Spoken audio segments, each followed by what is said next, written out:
So very good morning. आज अपन अपने lecture में बात करने वाले हैं लंग्स के बारे में। तो ये अपने रेस्पिरेटरी सिस्टम की सीरीज चल रही है, उसमें अपना लेक्चर नंबर 6 है लंग्स। इससे पहले अपन एकदम डिटेल में बात कर चुके हैं रेस्पिरेशन क्या होता है, रेस्पिरेटरी ट्रैक क्या है, ट्रेकिया क्या होती है, लेरिंग्स क्या होती है, इन सबको अपन डिटेल में पढ़ चुके हैं। आज अपन बात करेंगे लंग्स के बारे में। इससे पहले आप चैनल पर नए हैं, अभी तक आपने चैनल को सब्सक्राइब नहीं किया है तो सब्सक्राइब कर लीजिए, ऐसी ही वीडियोस आपको इस चैनल पर देखने को मिलती रहेगी। तो अपने टॉपिक पे आ जाते हैं, बात करते हैं लंग्स। तो लंग्स आप सबको पता है कि ह्यूमंस के अंदर 1 पेयर प्रेजेंट होते हैं, मतलब टोटल कितने होते हैं, 2 लंग्स प्रेजेंट होते हैं। अब बात आ जाती है कि लंग्स प्रेजेंट कहां पे होते हैं, इसकी लोकेशन पूछ लीजिए तो ये कहां होती है, अपनी जो थोरेसिक कैविटी होती है, जो थोरेसिक चैम्बर है, इसके अंदर क्या होते हैं, प्रेजेंट रहते हैं। बीच में क्या रहता है, थोरेसिक चैम्बर के बीच में क्या रहता है, हार्ट रहता है। दोनों साइड में क्या रहते हैं, रिब्स रहते हैं। इनके बीच में क्या रहता है, आप अपना जो लंग्स है, आपका जो लंग्स है ये प्रेजेंट रहता है। अब अपन बात करते हैं कि ये जो थोरेसिक चैम्बर है, ये थोरेसिक चैम्बर किससे मिलकर बना होता है। आपसे क्वेश्चन पूछ लीजिए कि आखिरकार आप थोरेसिक चैम्बर बोल रहे हैं, थोरेसिक कैविटी बोल रहे हैं, ये आखिरकार है क्या, कौन सी चीजें मिलके थोरेसिक चैम्बर या थोरेसिक कैविटी का फॉर्मेशन करती है। तो देखिए अपन ये चीज देखते हैं, तो ये तो क्या हो गया, वेंट्रल मतलब ये अपन यदि बात करें तो देखिए ये जो मैं खड़ा हूं, ये पार्ट तो क्या हो गया आपका एंटीरियर पार्ट हो गया। ये वाला पार्ट कौन सा हो गया, पोस्टीरियर पार्ट हो गया। ये वाला पार्ट कौन सा हो गया, लेटरल पार्ट हो गया। और ऐसे बात करें तो ये वाला पार्ट है, ये वाला जो पार्ट है, ये तो हो गया वेंट्रल पार्ट। और ये जो पीछे वाला पार्ट है, ये वाला पार्ट कौन सा हो गया आपका, डोर्सल कॉर्ड, मतलब डोर्सल जो आपकी सरफेस है होगी। तो जो डोर्सली तो क्या रहता है, जो आप अपन बात करते हैं कि जो अपना थोरेसिक चैम्बर होता है उसका फॉर्मेशन कौन करता है, तो डोर्सली के ऊपर तो क्या कर रही है अपनी वर्टिबल कॉलम। ये क्या है, डोर्सल चैम्बर है, तो यहां तो कौन कर रहा है अपना वर्टिबल कॉलम कर रही है। ये अपना कौन सा है, वेंट्रल सरफेस है, तो वेंट्रल पे कौन सा आ जाता है, अपना स्टर्नम आ जाता है। और जो लेटरली है, लेटरली कौन करता है आपका, जो आपकी रिब्स है, ये यहाँ पे क्या है, रिब्स से अटैच रहती है।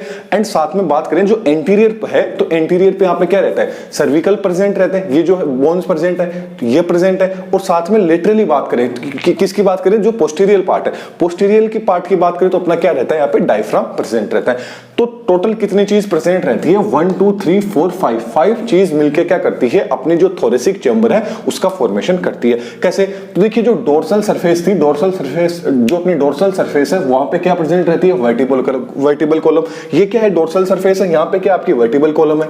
वेंट्रल सरफेस पे क्या रहता है, स्टर्नम प्रेजेंट रहती है। वेंट्रल सरफेस पे क्या रहती है, स्टर्नम प्रेजेंट है। एंड साथ में जो लिटरल सरफेस है, लिटरल सरफेस पे क्या है, आपकी रिब्स प्रेजेंट है। साथ में जो पोस्टीरियर पार्ट है, ये जो पोस्टीरियर पार्ट है, ये वाला पार्ट कौन सा है, एंटीरियर पार्ट है। तो एंटीरियर पार्ट के ऊपर तो क्या आपकी सर्विकल प्रेजेंट है, ये जो बोन्स है ये सर्विकल बोन्स है। और साथ में जो पोस्टीरियर पार्ट है, यहां पे क्या आपका डायफ्राम प्रेजेंट है। तो एक तरह से देखिए तो ये एक तरह का पूरे का पूरा क्या हो गया, एक बॉक्स के अंदर प्रेजेंट रहता है। एक जार देखा होगा आपने, उस जार के अंदर प्रेजेंट है। और ये जार क्या है, 5 चीजों से मिलकर बना है। तो जो आपका जो एंटीरियर पार्ट है, एंटीरियर पार्ट पे क्या मान लीजिए ढक्कन है, क्या है ढक्कन, आपका सर्विकल है। ये क्या है, आपका ढक्कन है जहां पे क्या है। एंड जो आपकी रिब्स हैं, ये आपकी क्या है, लिटरल सरफेस पे प्रेजेंट है, ये आपका पोस्टीरियर सरफेस पे प्रेजेंट है। सामने बात करें तो जो वेंट्रल सरफेस है, वहां पे आपका स्टर्नम प्रेजेंट होता है, डोर्सल पे वर्टिबल कॉलम प्रेजेंट रहती है। That's clear. तो ये तो आपको पता चल गया कि आखिरकार इसकी लोकेशन क्या होती है। अब देखिए इसकी शेप की बात करें कि डायफ्राम देखने में कैसा दिखता है। तो डायफ्राम कैसा होता है, कौन शेप आपको देखने को मिलेगा, कैसा दिखेगा, कौन शेप आपको देखने को मिलेगा। इसके वेट की बात करें कि डायफ्राम का वेट कितना होता है, तो ऑलमोस्ट होता है 1.2 से 1.3 kg क्या होता है, इसका वेट होता है। अब आप ये जो लंग्स है, इसकी स्ट्रक्चर देख रहे हैं, तो लंग्स के अंदर आप देख रहे हैं ये क्या निकल रही है, अपनी ट्रेकिया। यहां से क्या निकल रही है, अपनी ट्रेकिया निकल रही है। लास्ट लेक्चर में अपन एकदम ट्रेकिया के बारे में डिटेल में बात कर चुके हैं। तो ट्रेकिया के अंदर आप देख रहे हैं कि ये वाला जो पोर्शन देख रहे हैं ब्लू कलर में, तो ये क्या होता है, ये हाइलिन कार्टिलेज की बनी हुई क्या है, इनकम्प्लीट स्ट्रक्चर होती है। हाइलिन कार्टिलेज की क्या है, इनकम्प्लीट स्ट्रक्चर है कि जो क्या होती है, वेंट्रली तो क्या है, कंप्लीट है। मतलब ये देखिए ये क्या है, अपन बात करते हैं, ये अपनी क्या है, ट्रेकिया। ये क्या है, ट्रेकिया। अब ये वेंट्रली, ये तो कौन सा है, वेंट्रल सरफेस है, ये कौन सा है, डोर्सल। तो वेंट्रली तो क्या रहेगी, ये हाइलिन कार्टिलेज है। ये क्या है, हाइलिन कार्टिलेज है। ये वेंट्रली तो क्या रहेगा, कंप्लीट रहेगा। लेकिन डोर्सली क्या होता है, इनकम्प्लीट। तो ये क्या है, इनकम्प्लीट हाइलिन कार्टिलेज का आवरण रहता है। इसका काम रहता है कि ये ट्रेकिया को क्या है, पिचकने नहीं देता है। तो यहां से अब आपको पता है कि 2 ब्रांच निकल गई है। ये कौन सी है, प्राइमरी ब्रोंकाई है। तो ये तो कौन सा, ये वाला जो लंग है, ये तो कौन सा हो गया आपका राइट, ये लंग तो कौन सा हो गया, लेफ्ट वाला लंग हो गया। ये कौन सा हो गया, राइट वाला लंग हो गया। तो ये तो कौन सी आ गई आपकी, जो अपना प्राइमरी लेफ्ट ब्रोंकाई आ गई, ये कौन सी आ गई, प्राइमरी राइट ब्रोंकाई आ गई।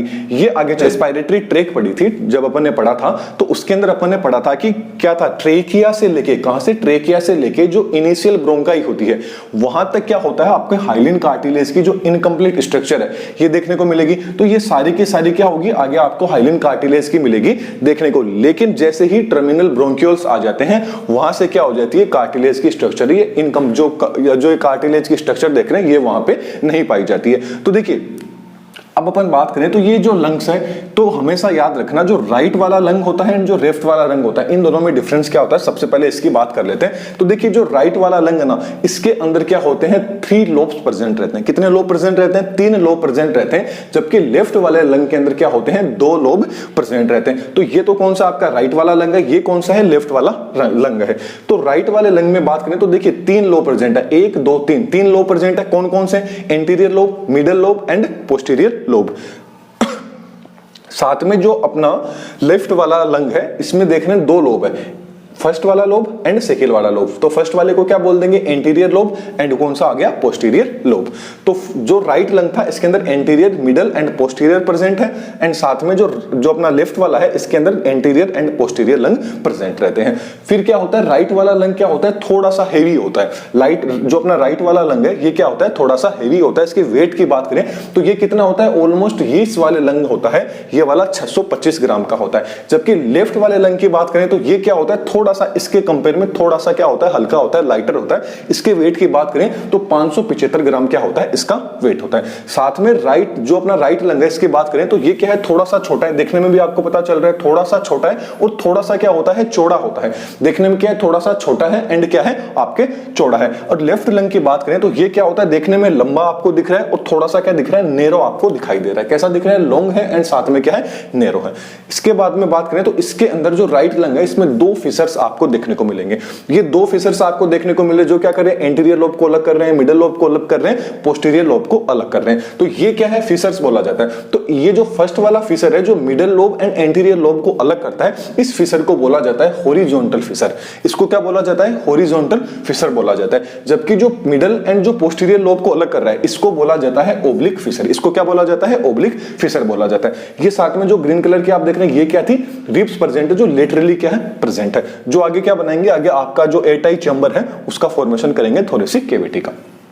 आगे अपन बात करें तो अगला आ जाता है कि जो लेफ्ट लंग है उसमें केवल एक ही फिशर प्रेजेंट होता है, केवल एक ही फिशर प्रेजेंट है जो कौन सा है, ओब्लिक फिशर होता है। इसके बाद में बात करें तो जो आपका लेफ्ट लंग रहेगा इसके अंदर क्या होता है, आप देख रहे हैं कि ये वाला जो पार्ट देख रहे हैं, याद रखना कि जो 2 लंग्स हैं ये इन 2 लंग्स के बीच का जो स्पेस होता है उसको बोला जाता है मीडियास्टर्नम। उसको क्या बोला जाता है, मीडियास्टर्नम बोला जाता है। और मीडियास्टर्नम के अंदर ही क्या होता है, अपना हार्ट है वो प्रेजेंट रहता है। तो हार्ट कहां प्रेजेंट रहता है, दोनों लंग्स के क्या है, बीच में प्रेजेंट रहता है। इस जगह को क्या बोला जाता है, मीडियास्टर्नम बोला जाता है। हार्ट यहां पे ही क्या रहता है, प्रेजेंट रहता है। अब हार्ट क्या रहता है, यहां पे प्रेजेंट रहता है, तो हार्ट से क्या बनता है, हार्ट थोड़ा सा क्या रहता है, आपका जो लेफ्ट वाला लंग है इसके अंदर थोड़ा सा क्या रहता है, धक्का देता है इसको। तो इसलिए यहां पे एक क्या बन जाता है, एक नोच बन जाती है, मतलब एक गड्ढा टाइप में बन जाता है। इसको बोला जाता है कार्डिक नोच। इसको क्या बोला जाता है, कार्डिक नोच बोला जाता है। तो आपसे पूछ लिया जाए कि कार्डिक नोच क्या होती है, तो कार्डिक नोच क्या होती है, जो लेफ्ट वाला लंग होता है उस पे हार्ट के द्वारा क्या किया जाता है,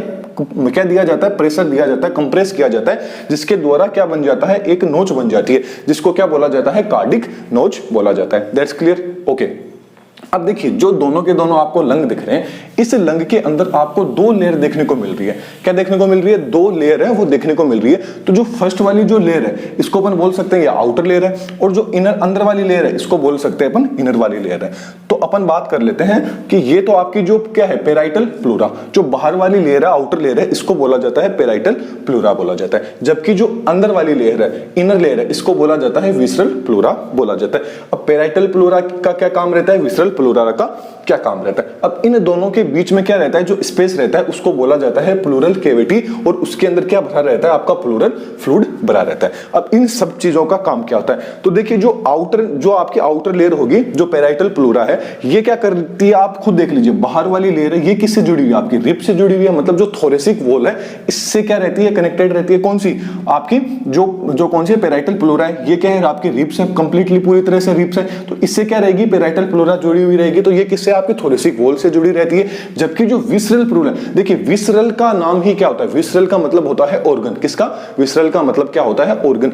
तो ये जो विसरल प्लूरा है ये आपके लंग से जुड़ी रहेगी, किससे? जो एल्वोलाई वगैरह है, ऑर्गन वगैरह है, इनसे जुड़ी हुई रहेगी, इसलिए ये क्या है? विसरल प्लूरा है। तो देखिए जो आपकी पेराइटल प्लूरा होगी ये आपकी क्या होगी? जो थोरेसिक लेयर है, मतलब ये आपकी जो चेस्ट वॉल है उससे क्या रहती है? कनेक्ट रहती है। जबकि जो आपकी विसरल प्लूरा है ये आपके जो लंग्स हैं उससे क्या रहती है? कनेक्ट रहती है। तो दोनों की दोनों एक दूसरे से कनेक्ट रहती है। ये तो आपकी किससे रहेगी? रिब्स वगैरह से रहेगी। ये आपके लंग से क्या रहेगी? कनेक्ट रहेगी। कौन सी? विसरल प्लूरा तो लंग से क्या रहेगी? अटैच रहेगी। और जो पेराइटल प्लूरा है ये आपके रिब से या थोरेसिक वॉल से क्या रहेगी? अटैच रहेगी। फिर इन दोनों के बीच में एक क्या रहता है? फ्लूइड प्रेजेंट रहता है। इस फ्लूइड का काम रहता है, ये जो फ्लूइड होता है इसको बोला जाता है प्लूरल फ्लूइड बोला जाता है। इस फ्लूइड का काम क्या रहता है? ये क्या करता है? जो फ्रिक्शन होता है, जो घर्षण होता है उसको कम करने का काम करता है। तो प्लूरल फ्लूइड है ये क्या करता है? जो घर्षण है, फ्रिक्शन है, इसको क्या करता है? रिड्यूस करने का काम रहता है। किसकी? जो लंग्स की जो सरफेस होती है उसके ऊपर। अब आपने कभी ना कभी देखा होगा कि ये किस तरह से करता है। देखिए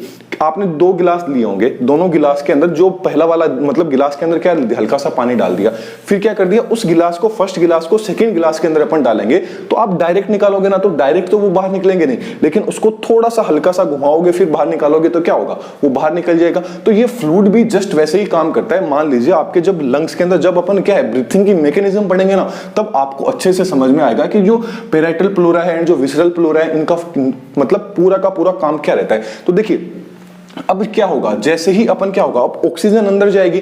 अब जब अपन एयर को अंदर लेंगे या मान लीजिए किसी ने अपने छाती पे मुक्का मारा तो ये चीज होगी, तो ये क्या करता है कि उस चीज को कम करना, घटाना, ये सारा का सारा काम क्या रहता है? इन दोनों का काम रहता है। तो देखिए ये अपन ने बात कर ली पूरी की पूरी लंग्स की स्ट्रक्चर क्या होती है। ये नीचे वाला जो स्ट्रक्चर आप देख रहे हैं ये क्या है? आपका डायफ्राम है। अब मैंने जब अपने इसोफेगस डाइजेस्टिव सिस्टम पढ़ा था उसके अंदर मैंने बताया था कि जो डायफ्राम है, इस डायफ्राम के बीच में क्या रहता है? एक होल प्रेजेंट रहता है। इस होल को क्या बोला जाता है? इस होल को क्या बोला जाता है? ये आपके लिए एक छोटा सा क्वेश्चन रहेगा, इसका आंसर आपको कमेंट बॉक्स में देना है। और आपको नहीं पता है तो आप मेरे को पूछ भी सकते हैं कमेंट बॉक्स में कि सर आप बता दीजिए इसका आंसर क्या होगा। तो आपको बताना है इस, क्योंकि यहां से क्या होगी आपकी जो इसोफेगस होगी ना वो इसके अंदर से ही आगे की साइड में जाती है। तो इस होल को क्या बोला जाता है ये आपको मेरे को कमेंट बॉक्स में बताना है। इसके कंप्लीट नोट्स हैं वो आपको टेलीग्राम पे मिल जाएंगे। और वीडियो कैसी लगी कमेंट बॉक्स में जरूर बताना। और यहां सिर्फ समझाने के अकॉर्डिंग था, नोट्स आपको टेलीग्राम पे मिल जाएंगे, वहां से आप डाउनलोड कर सकते हैं। तो चलिए नेक्स्ट लेक्चर में फिर मिलेंगे। Thank you.